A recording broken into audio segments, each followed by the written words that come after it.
વિદ્યાર્થી મિત્રો, આજે આપણે યુનિટ 11 માં 5મો લેક્ચર ધોરણ 10 વિષય સામાજિક વિજ્ઞાન આપણે આજે મુદ્દો જોયો ભૌતિક વિજ્ઞાન. એના પછીનો જે મુદ્દો છે તે છે સિંચાઈ ક્ષેત્રનું વિતરણ. તો આપણે જોશું કે સિંચાઈ ક્ષેત્રનું જે ખાસ કેવું વિતરણ છે, કેવું સમાનતા જોવા મળે તેના વિશે આપણે પરિચય મેળવીએ. તો ભૌતિક વિજ્ઞાન પછી સિંચાઈ ક્ષેત્રનું વિતરણ, એમાં ભારતના દરેક રાજ્યના સંદર્ભે સિંચાઈ ક્ષેત્રમાં ઘણો તફાવત છે. બધે આપણે જોઈએ છીએ કે સિંચાઈ ક્ષેત્રનું જે માધ્યમ એ જુદું જુદું હોય બધા સંદર્ભે, અલગ અલગ રાજ્યો. અને વરસાદ આધારિત એટલે કે વૃષ્ટિ આધારિત આપણે જોવા મળતું હોય છે. આઝાદી પછી ભારતમાં કુલ સિંચાઈ ક્ષેત્ર 4 ગણું વધ્યું છે. આઝાદી પહેલા અને આઝાદી પછી આપણે જોઈએ તો કે દિવસે દિવસે સિંચાઈનું ક્ષેત્ર છે એ વધતું જાય છે અને 4 ગણું થયું છે. કારણ કે આપણે કહીએ છીએ કે ખેડ ખેતરને પાણી, તણી આવે હરિયાળી તાણી, આ બધી જો માહોલ ભેગો થાય તો જ આપણે આ માહોલ જોઈ શકીએ.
બીજા શહેરને કામમાં આવશે, બીજા રાજ્યને કામમાં આવશે, દેશને ક્યાંક વિશ્વમાં સ્ટેપ બાય સ્ટેપ આપણે પાણી જેટલી બચત કરશું તો એકબીજાને આપણે મદદરૂપ થઈ શકશું.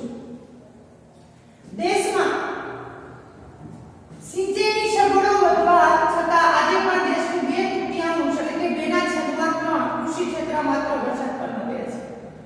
કારણ કે દિવસે દિવસે સિંચાઈનું આપણે જોઈએ છીએ કે માધ્યમ વધતું જાય છે, પણ આગળ આપણે જોઈએ છીએ કે દેશનું 2/3 કૃષિ વિભાગ છે એટલે કે કૃષિ ક્ષેત્ર છે એ માત્ર વરસાદ પર નભે છે. એટલે જેમ બને એમ આપણે બચાવી અને આપણે એકબીજાને મદદરૂપ થઈએ. કુવા અને ટ્યુબવેલ દ્વારા જમીનમાંથી વધુ પડતું પાણી ખેંચાવાથી ભૂમિગત જળ સપાટી નીચી ગઈ છે. પૃથ્વીના સ્તરમાં આપણે જોઈએ છીએ જે કુવા અને જે ટ્યુબવેલ એટલે કે બોર જે આપણે જોઈએ છીએ એમાં વારંવાર ખેંચવાથી પાણી જેનું સ્તર છે એ વધુ સમય જતા નીચા જતા રહે છે અને પાણીની આપણે જોતા હોય છે કે સપાટી છે એ હાવ નીચી જોવા મળે છે. તેનાથી કેટલાક રાજ્યોમાં વિકાસ કાર્યક્રમોને અસર પહોંચી છે. કુવા અને ટ્યુબવેલના જે સ્તર રહ્યા એ હાવ નીચા જતા જાય છે અને જે ઘણા બધા વિકાસના કાર્યક્રમો કરવા હોય તો એમાં નિષ્ફળતા મળતી હોય છે કારણ કે જળ સંકટ મોટામાં મોટી સમસ્યા છે. વિવિધ ઉદ્યોગો માટે વપરાતા પાણીની ગુણવત્તા પણ કથળી છે. એવું નથી કે આપણે આપણા વિકાસ માટે કે ખાલી વધુમાં વધુ કૃષિ માટે જ આપણે ઉપયોગ કરીએ. ઘણા બધા એવા માધ્યમો છે કે વધતા ઓછા પ્રમાણે આપણે પાણીનો ઉપયોગ કરતા હોઈએ છીએ.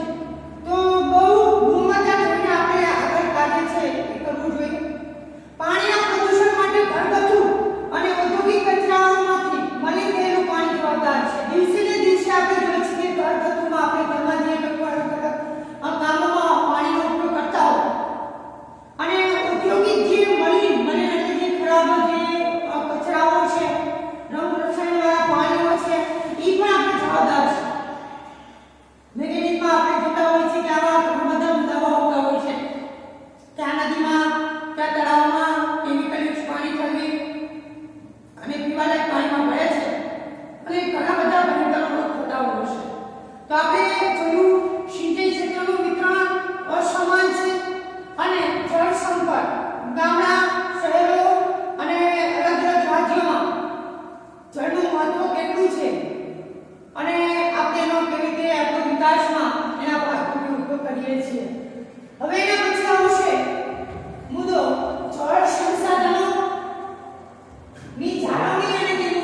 વૃષ્ટિ જળ